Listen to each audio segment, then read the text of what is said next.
has a lot to do with the Mother's Day. She said,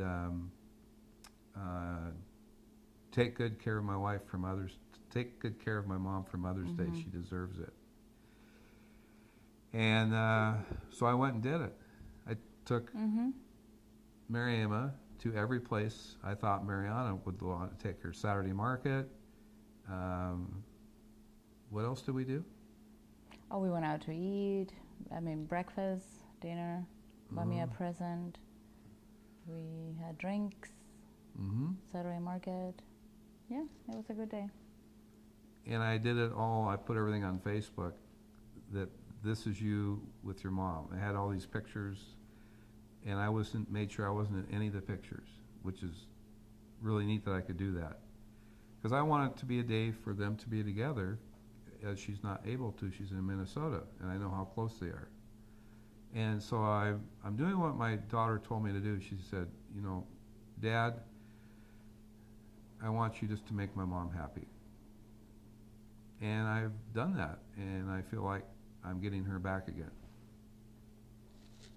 One thing that I like immediately struck me when you said that was I compared you in that video and how you were kind of jealous and how you wanted to be included and were kind of freaking out because you weren't being included, and now you intentionally didn't include yourself and you were totally okay with just, you know, your wife and your daughter having this thing.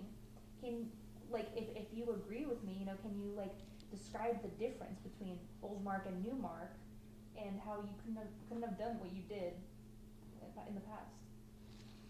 The way I would be now is kind of like Mother's Day. I would just sit there and be like this and just enjoy watching the two of them together, and let them have their own time together. And that's a big difference, obviously. And be able to feel the emotions, the feelings of watching a mother and daughter interact together. Can you compare maybe, because they won't, you know, the viewer will have a hard time knowing what you're talking about. Maybe just say, compared to how I was in the video, you know, it's just like night and day. I'm just a totally different person because of this and that. Compared to the video that we were looking at, that was around, what, 6 years ago? Probably 5, 6 years ago. Yeah. How I was then, how I am now is like night and day. Then I just was desperate to be in the relationship with them, because I always wanted to have a family, and now I could be the family member and enjoy watching the two of them interact together and not have to be involved, just watch. And get the feelings I always wanted from me enjoying it, not them giving me attention. Because I have feelings now. Yeah, it's been, I mean, he has changed a lot in that, I don't know why, but if I compare how he was before and how needy he was like super annoying. Like, really get a life. You know what I mean? It's kind of like, really? You know, and now it's kind of like, if I need to go, I go visit my daughter, you know, spend 2 weeks. I go to Baraboo and spend time with her. Or if I go for Thanksgiving, you know, I love going Thanksgiving and going shopping. He's okay with it. I don't have these, like, you know, now he's like, oh yeah, it's okay, you know, call me. You don't have to even call me. Enjoy your time with your daughter. So I don't know why is that. I don't know if it's the jealousy, the medicine. I don't know what it is, or if it's the combination of everything. But he's no longer this person anymore. I mean, it's not need for it. And I think he knows that I love him. Like, I'm here. I'm not going anywhere. I mean, I believe that 100%. yeah.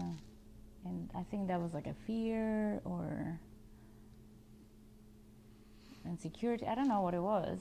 I mean, but I know I'm between a scale of 1 and 10. I was probably a -5 before for security of myself, and I feel like now I'm probably a 6 or 7 maybe of being secure with myself, because I still do have trouble wondering what people are thinking about me. And the more I get more secure with myself and have that abundance of love around me, the less I seem to worry about what people might be thinking about me. And I'm also learning that people walk around grumpy and angry or happy or whatever, that's because that's who they are. It has nothing to do with me if I'm not causing that. I want to ask you just, it's my last question, and I mean, I hate to end on a kind of a bad note, but when it was really bad, you know, when you were considering leaving, can you just describe like what was going on through your head and like what, because you'd gone through a lot, you guys had gone through a lot, like what took you to the near breaking point? Oh gosh, it was bad more than once. I mean, like, I don't even know how many times. It was, I don't know if it's my personality or I just like to take the abuse. I kind of laugh about it, but you know, I don't know what it is, but I like take, and I have a lot of patience. And for me, it was, I thought I was going crazy because I really thought that I was the one with the problem.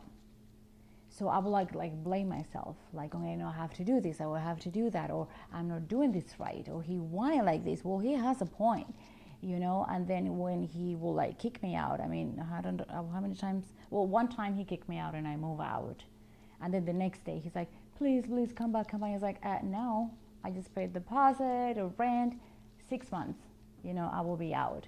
And it was really upsetting. It was hard because I loved him, and I didn't understand that behavior.